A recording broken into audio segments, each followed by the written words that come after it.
So this one is actually a desert genetic stripe, and then there's a third gene in it that is, oh, you little feisty monkey, you.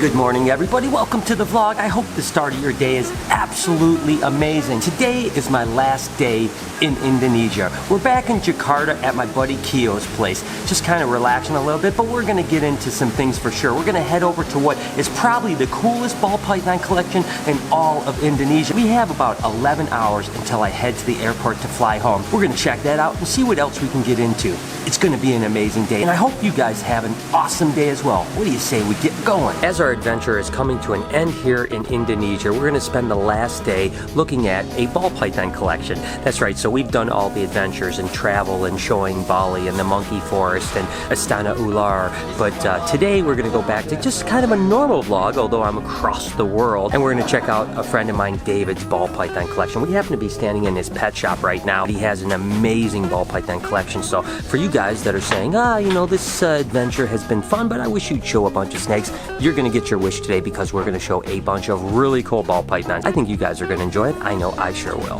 What we have here is a queen bee clown ball python. Now David seems to have some amazing clown mutations, and that's kind of a really just really sought after morph right now. Our clown is a recessive mutation, and of course this is the queen bee, which would be the pastel lesser spider. So this is a pastel lesser spider clown ball python. I mean, take a look at how amazing that thing is right there. Here's actually a firefly super stripe. So the firefly super stripe is actually an allelic gene. The super stripe would be a yellow belly to a specter, and the firefly is a pastel fire. So this is a pastel fire specter yellow belly, or a firefly super stripe, and that combination just is really quite amazing. This is actually a killer leopard clown ball python. So again, the killer would be the super pastel, the leopard, and the clown ball python. So again, the clown just really adds a lot in that recessive mutation. So take a look at that thing right there. That is just absolutely insane, isn't it? I think by now you guys are thinking, holy cow, this guy has an amazing collection, and I've only just started to show you. This is what he's calling a gumball. This is actually a killer lesser queen bee. So again, this is the super pastel, it's the lesser, it is the spider, and then it is a leopard ball python. But that combination is just, oh my gosh, that is one incredible snake. Some of these ball pythons are going to get hard to talk about because there's so many names to them. This is actually an Enchi leopard lesser pastel pinstripe. Try to say that 10 times over, but just look at how incredible that makes that animal look. Those combinations, again, that Enchi is a really kind of enhancing gene. The lesser and Enchi stuff goes together really well, and then again, when you put the pastel, it kind of brightens it up. The pinstripe, and then of course that leopard gene just wax pattern out like you can't believe. So that is super cool. This is kind of a more simple animal. It's just a lavender albino spider. So the lavender is recessive and the spider is dominant or incomplete dominant. But you know, the reason I wanted to show this off is that lavender spiders were just one of the snakes that I produced a long time ago that I was really excited about. I mean, I remember when I hatched my first lavender spider and I was just absolutely geeked out. The one thing that kind of stinks about them is that the lavender gene hatches out that looks like an albino. It's basically white and yellow or orangish, and as it gets bigger, it gets more purple. Well, unfortunately, with the spider stuff, the white that's supposed to turn purple typically stays kind of white. So it's a little disappointing when it gets bigger, but it's still an absolutely beautiful animal, don't you guys think? Take a look at this, guys. This is a pastel Enchi clown ball python. Oh my gosh. Now again, sometimes the thing that's interesting is that ball pythons are pretty polymorphic. This is my favorite one I've ever seen. I mean, that thing is ridiculous. Take a look at that. Oh my god. Again, never in my million dreams where I've thought coming to Indonesia I'd be geeking out on a ball python collection. I thought for sure we'd be looking at green tree pythons and monitor lizards and cool colubrid snakes, and here I am sitting here just going crazy about ball pythons. But wow, I'm so happy we came across David's place. Alright guys, this is going to be one of the most challenging snakes that I explained right now. This is an Enchi pastel leopard lesser fire Spider. All right, let's try this again. It is a pastel enchi leopard lesser fire spider. Yeah. I finally got it. So this is 6 genes, guys. Take a look at that. 6 genes to make this beautiful snake. Wow. I tell you what, you got to come up with a shorter name for that one. and by the way, guys, this is the genius behind all this stuff. I mean, I thank him for allowing us into the collection and seeing this amazing thing. I mean, he's doing great things here, and I really appreciate his hospitality. Man, what a collection. Again, this is an animal that I didn't think I'd ever see outside of America anytime soon, but this is actually a Rio ball python, and there's very few of these guys. Dan Wolf really was the one that was working with these animals, and it's actually a super Aurora. So this is the super version of the Aurora, but again, something that, you hardly ever see even in America, and here we are in Indonesia and we come across it. But really cool animal. I remember bringing animals similar to this in from Africa that didn't prove out genetics, so the fact that there is one that is genetic, as a matter of fact, they used to be called harlequins when they came out of Africa, but I don't know that any of them proved out genetic, but in this case it actually did, and it made for a beautiful mutation. This happens to be an albino black pastel spot nose ball python. So again, the spot nose gene is really what makes a big difference. David is actually holding a normal albino black pastel. You can see the difference between the two, between the black pastel and the albino black pastel spot nose. You can just see that little bit of different hues and colors. And again, the spot nose gene is something that really Ben Rennick is doing a tremendous amount of work with, and it's really coming out and improving to be a really cool enhancer gene as well. And of course, when you breed them together, you can produce that Powerball python that's really interesting as well. But really cool animals for sure. Definitely loving this. Something about that albino gene and black pastel gene together is really cool.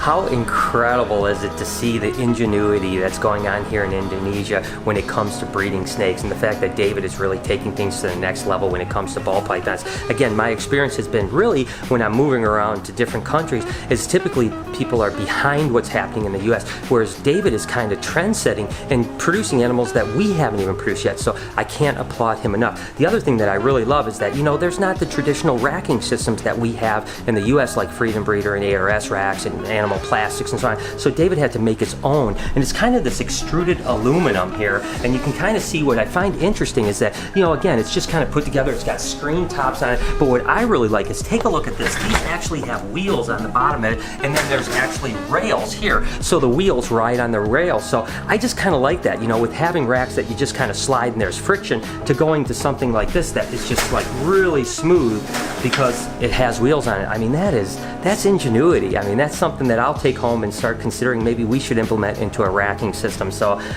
again, just cool to be over here and learning new things. It goes to show you can learn no matter how long you've been doing something, there's still room to learn. Moving on to some babies that David produced, and this one is ridiculous. Take a look at that animal right there. Oh my gosh. That's actually a lavender albino clown, but this is actually a blade clown. Now the blade clown is just like a really reduced pattern. You can see that it has like very little pattern on the sides. That's what that blade is. And then of course lavender albino and clown are both recessive mutations. Wow. Look at the head on that thing. That thing is ridiculous, isn't it? This one is super cool as well. So this one is actually a desert genetic stripe, and then there's a third gene in it that is, oh, you little feisty monkey, you. There's a third gene in it that the only way we could tell you is if David kills you. So regardless, that is a gorgeous animal. Oh my gosh, that thing is super cool. And then, take a look at these guys here.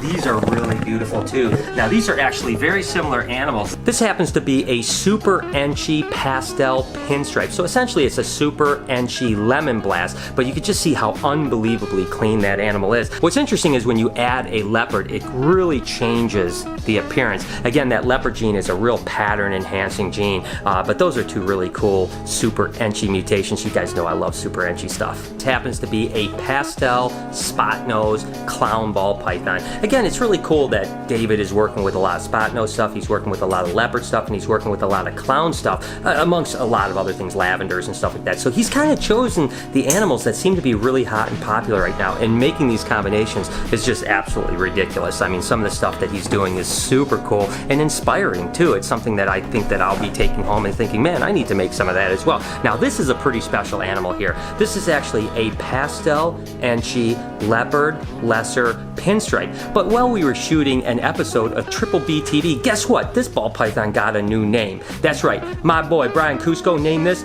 the durian ball python. So from now on, AKA durian ball python. It's a lot easier than the pastel Enchi lesser leopard blah blah blah blah blah, whatever the heck's in his thing. So I like it. It's a durian ball, and we're gonna stick with it. And then lastly, I can tell you, I could show you ball pythons all day, guys, but we got to catch a plane pretty soon, and we got to get out of here. So this is a really cool ball python, and this is actually a ball python that even David doesn't know what's in it. All he said is he knows that there's no champagne in it, so that's a good thing because it does kind of resemble something that would have a champagne in it, but this one doesn't. So I don't know, guys. If you want, down in the comments, go ahead and think, take some guesses. Let me know what you think's in this ball python, because David doesn't know, I don't know, and I don't think anyone knows. And that being said, I also want to know in the comment, out of the ball pythons I just showed you, let me know which one is your favorite. And would you ever think that I'd be in Indonesia showing off an awesome ball python collection? I certainly didn't think so, but I'm so happy that we actually did it.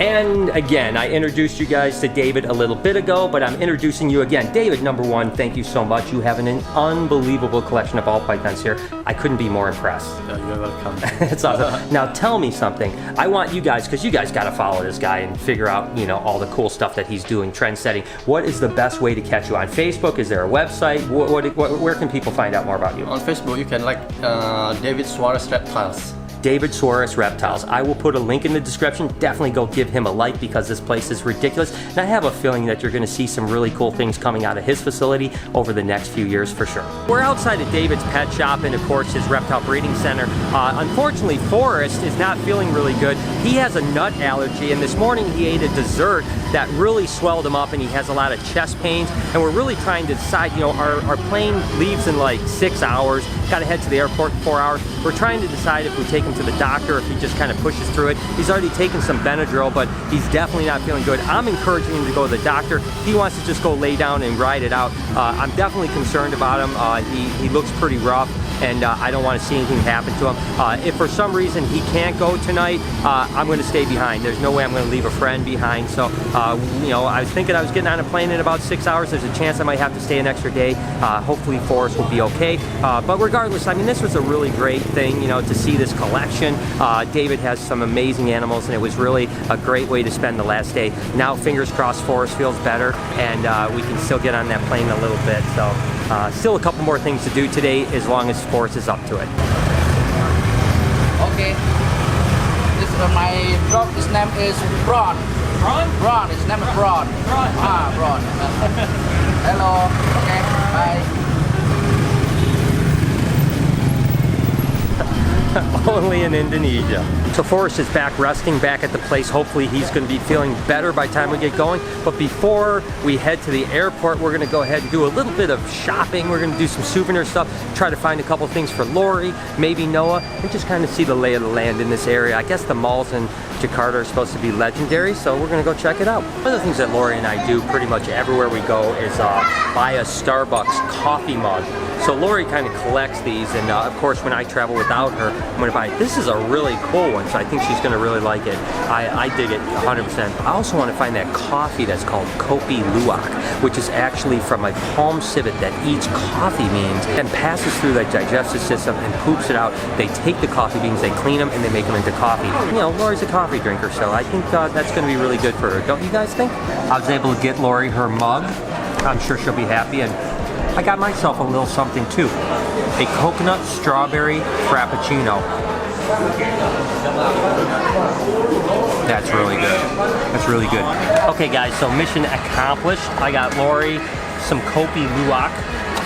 It's a nice little bag here. It does about maybe, look, there's even a certificate of authenticity. So this is 100% Kopi Luwak. It does about 15 cups, which is perfect. I highly doubt she's gonna drink 15 cups of palm civet poop coffee. But hey, maybe she'll like it and it'll work out good. So there we go. Now I don't know, I think we're gonna go out to dinner and then off to the airport. So we are at the airport. just getting our luggage, and then we check in, and then we get through security, and eventually we get on a plane and we fly back to Japan and then America. So I'm excited. I honestly am. I mean, this has been an epic trip. It's been amazing, but I am ready to get home to my family. So let's get the luggage and get inside.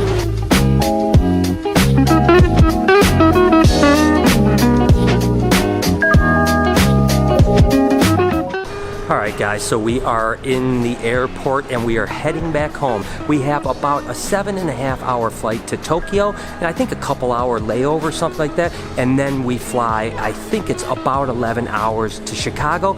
I get my truck and I have almost a 5.5 hour drive home. So we do have a big, long travel day ahead. I hope you guys have enjoyed these adventures. I mean, it really has been an amazing experience for me, and I appreciate you guys coming along for it. And again, it'll be nice to get back home and be back to normal just for a little bit, but there's plenty of other things coming up in the near future, I can promise you that. So I'm going to go ahead and end the vlog here because I've done plenty of travel for you guys, and I think you guys are about sick of seeing planes and trains and cars and whatever else I've been doing. Again, we'll get back to the shop tomorrow when I land. I'm going to drive home, see the family, get to the shop, and we'll get back to normal for a few days. Again, you guys have an amazing day. Thank you so much for joining me on this journey. I hope that your day is absolutely amazing. Do me a favor and smash that like button and hit that notification bell and let me know in the comments if you've enjoyed this journey. Be kind to somebody, and I promise I'm going to see you tomorrow back in America.